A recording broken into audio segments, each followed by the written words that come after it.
Solo Leveling fans are just coping now. Sung Jin Woo's entire story is just horribly timed plot convenience. Hey, fans, are any of you guys coping right now? Any of you? But before we get into the article, just make sure to like, share, subscribe, and turn on those post notifications so you will be notified when I go live or do a video like this one right here. So we're going to go ahead and continue on again with this article. Solo Leveling proves the haters right as the plot keeps getting in the way of protagonist Sung Jin Woo's mindless power scaling with each episode.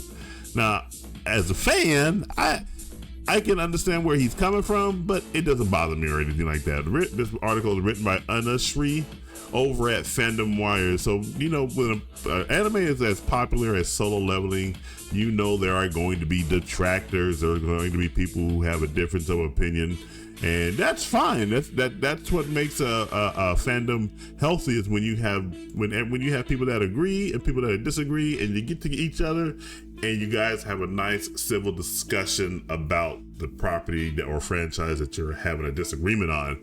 Solo Leveling is no different here. So let's go ahead and just get right off into this article, and then we're going to touch on the summary.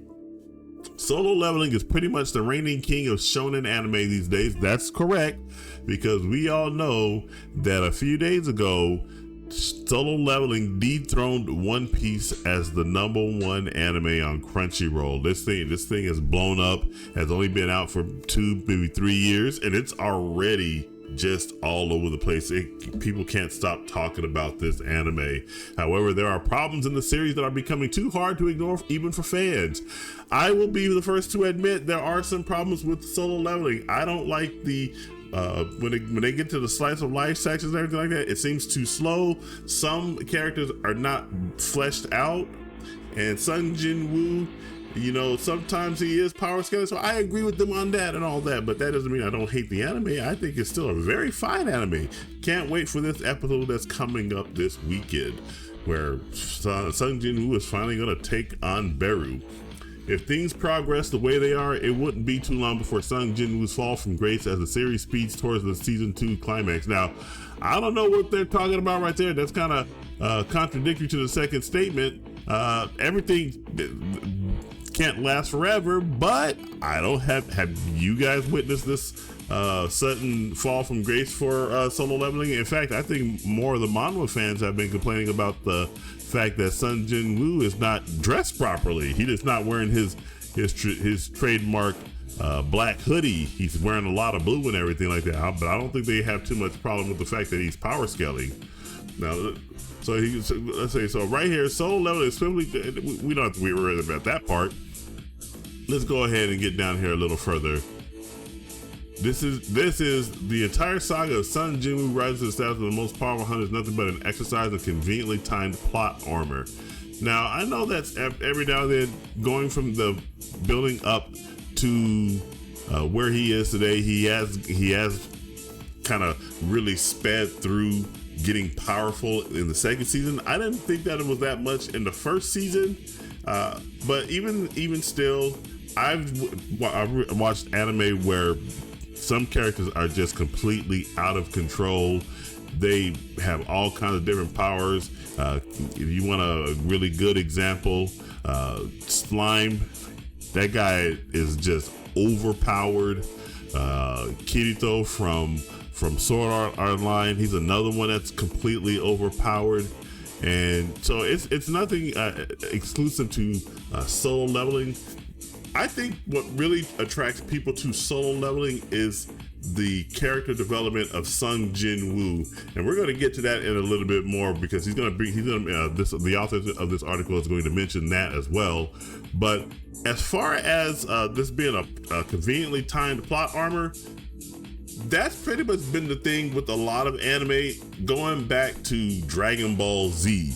You know, Goku, every time they were getting in trouble, Goku would be out of the picture, training, gaining power, getting stronger, training himself and everything like that, only to come to face with the enemy at the end, where he ultimately defeats him with the newfound power. It's no different here from Solo Leveling. We all know he pretty much powered up throughout the entire second season. ultimately he's going to it's going to accumulate with his fight against Beru, and I see nothing wrong with that. I don't know why the author has a problem with it or anything, other than it seems like he just wants to hate on solo leveling, which again is fine. That's fine. If you don't like solo leveling, you don't have to or anything. But it's kind of odd to say that we're gonna hold Sung Jin-woo to this what's the word I'm looking for here? We're gonna hold him to this standard while other anime can get away with it. One Piece scales.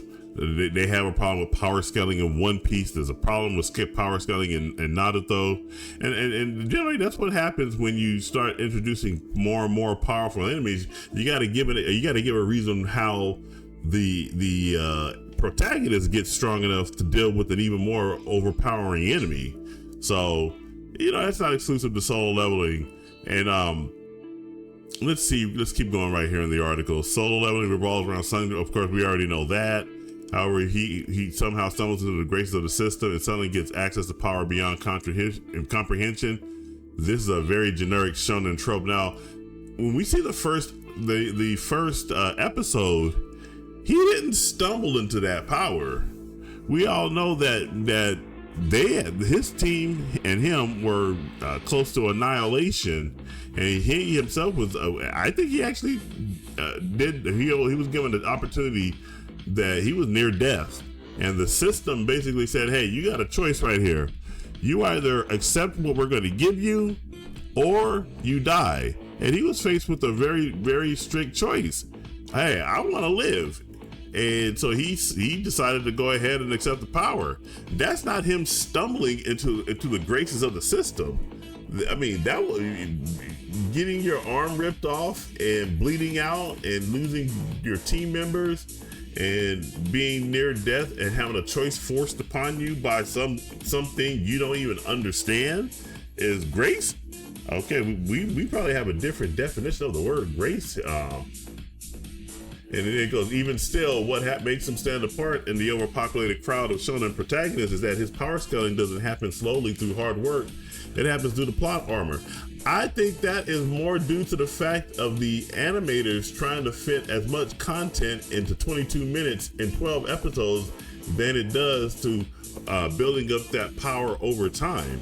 To go back to our example with Goku, Goku was able to be given multiple episodes. The most famous arc is when they're flying to the planet Namek, and he's doing his training within that what was a times 10 gravity changer, or maybe it was times 100, or maybe actually no, he had the ability to actually change the level of gravity through happenstance. Again, plot convenience.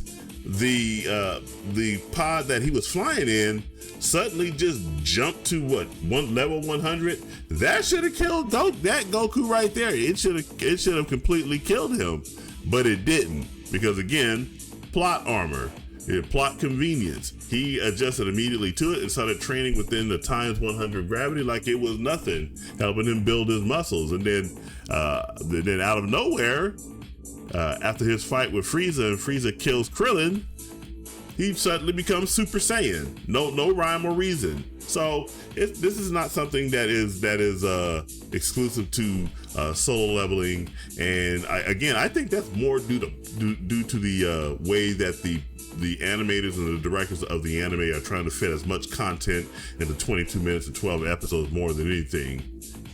And so this guy is just ripping solo leveling apart. However, since he is the protagonist, he has that cushy shadow monarch plot armor to shield him from that terrible fate. Being associated with the system also takes out any restraint his frail human body would have put in his power. Hence, he just keeps growing stronger with each battle he faces in solo leveling.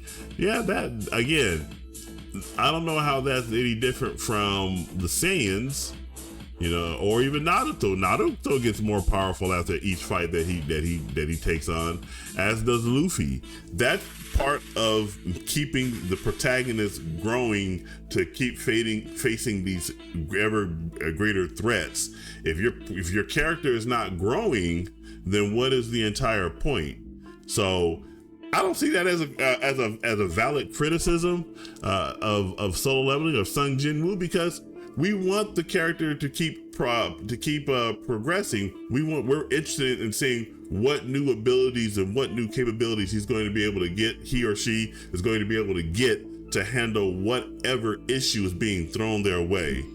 So that's pretty much it. This author of the article is very down on solo leveling and whatnot. And I understand he has some valid criticisms that he brings up, but I think that it's unfair to try to hold solo leveling to this higher standard than a lot of these other anime that are currently available, that's been around for a while, mind you. So another story right here. As a result, the series turns into an incessant barrage of combats where his character goes through the motions for the hell of it. I don't know if that's true. He didn't look like he was going through the hell of it when he fought Kagalgan, or when he fought Baran the Demon King, or when he fought Igris the Red. So I think this guy is just putting it out there. And this statement right here is completely, I think this is far left field. Fans are losing faith in solo leveling as Sung Jin Woo prepares for another generic battle arc. No, we're not losing faith or anything. But again, this is a big, large franchise, so there are going to be some people who are not satisfied with where solo leveling is heading. And he put some comments here from Reddit. I've watched season 1 and it's just okay. I really don't get the hype for solo leveling. Hey, I don't get the hype for Warhammer 40k. But there's a lot of people who like Warhammer 40k. I don't get the hype for Dungeons and Dragons. People like those card games.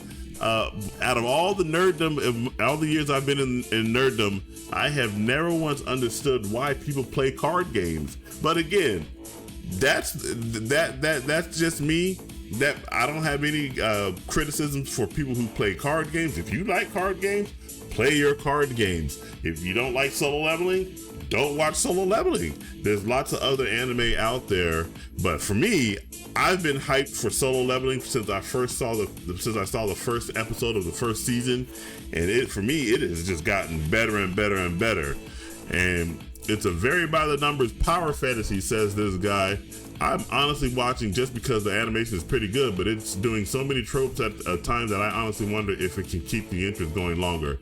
Dude, you're watching it, and I'm pretty sure you're hyped for. I'm pretty sure you're probably hyped for the upcoming episode. So yeah. So there's a lot of people here that are okay with it, lukewarm about solo leveling.